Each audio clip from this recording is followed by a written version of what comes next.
બાદ plane crash દુર્ઘટનામાં એએમસીએ 16 લાખનો ખર્ચ કર્યો છે। અધિકારી કર્મચારીઓ સેવાભાવી સંસ્થાઓ માટે ખર્ચ કરાયો।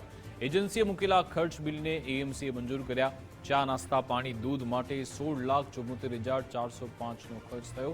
ચા નાસ્તાના ખર્ચ પર સ્ટેન્ડિંગ કમિટી ચેરમેને નિવેદન આપ્યું કે પ્લેન ક્રેશ ઘટના બાદ તરત સેવાકીય કાર્યો શરૂ થયા હતા।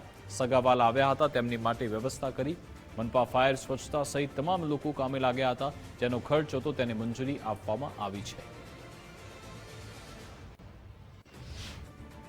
એ લોકોને અલગ અલગ જગ્યાએ કદાચ આ પહેલી ઉત્તમ વ્યવસ્થા કરવામાં આવી હતી કે એના બધા ડોક્યુમેન્ટ એક જગ્યાએથી છેવટે એનું ડેથ સર્ટિફિકેટ પણ મહાનગરપાલિકાએ તૈયાર કરી અને એની એક કોપી નહીં, એની 10 કોપી એક સાથે ત્યાં આગળ પ્રોવાઈડ કરી હતી।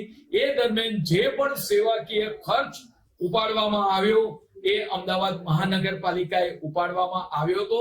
એનો ખર્ચનું કામ આજની સ્ટેન્ડિંગ કમિટીની અંદર લગભગ 15 થી 16 લાખ રૂપિયાનું કામ જે આપણે એક ઉમદા કામ માટે વાપરવામાં આવ્યું હતું એને મંજૂરી આપી છે।